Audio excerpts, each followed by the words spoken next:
Amanye dobozi bamtem SMX representing straight out SMX media. Ka video kabana be Kitende kakutte wansi ne wagulu ogenda ku Facebook bali kubana be Kitende. WhatsApp group singa zikisaba chimba nanka video kaliwa. Abamba tanse no kupostinga ngabaga bananga okulaba ka video kali ono kubeera ngo na connections ne mu government okubeera ngo ukafuna. Efana nibyo bidi mukubeera nga bisatulating ebya screenshot byako ka video. However abantu bonna bali mu claiming abagamba mbu abana ba Kitende. Onako lwaliro mugenda kusonywa ba SMX media subscribers mbu story yenso sokola njikoze leti mo rensonga mbu mwantuma abantu ba mirundi ebiri mwantuma Crystal Panda ne muntuma ne record era butida ninesanyo kutegeeza mbu Crystal Panda onako lwaliro ensonga akinkoze na zino story late oda nimukola interview ya Crystal Panda mazene munonya ne mufuna nera sawa yonna nsubira onako olwencha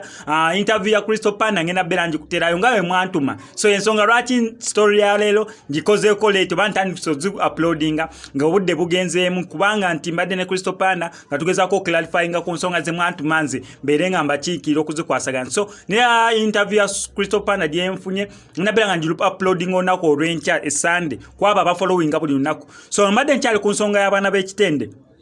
ka video ko bantu banje ekirungi ekiriwo tebanna bakuberanga bakafuna ekyo kirungi ekibya kiriwo ebifaananyi by'omwana byafulumye eddanga mukubira wako screen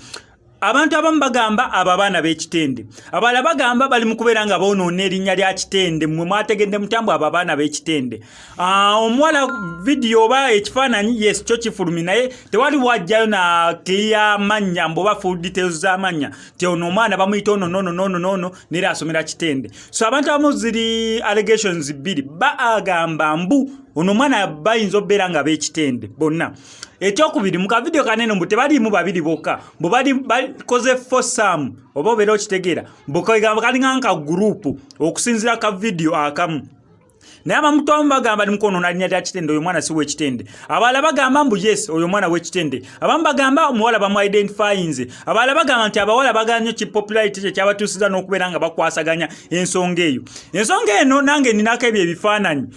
newe mbeera nga nkalina sandyagadde mu nkubi ekibooko ngenda bagamba mbu ka video sikalina ebifaananyi byo byabadde byamaze dde okubeera nga bisatulatinga ensonga ndalaki nange mbitaddeyo naye n'ensonga tugenda kukola tutya okulaba ng'eno embeera ey'obuvidiyo ng'obwo twalabako akadizaya luzinda twalaba ebifaananyi bya Cinderella sanyu ba celebrities abasinga ate n'abaana batali ba celebrities nga ba student kati nakyo kitandise okubeera nga kibali abambe butambi bwabwe bweyongera okubeera nga bufuluma tetumanyi na nsonga ki eri upright gye tugenda yitiramu okulaba nga at least embeera ng'eno tugigonjoola details zonna zonna ezikwatagana ku eno story ngenda beera nga nzikuwa gwe kyolina okukola kiri simple okubeera nga osubscribinga wano ku SMX media tugenda beera nga omisinga updates ndala zonna wano ku SMX media MSSMX I sign out.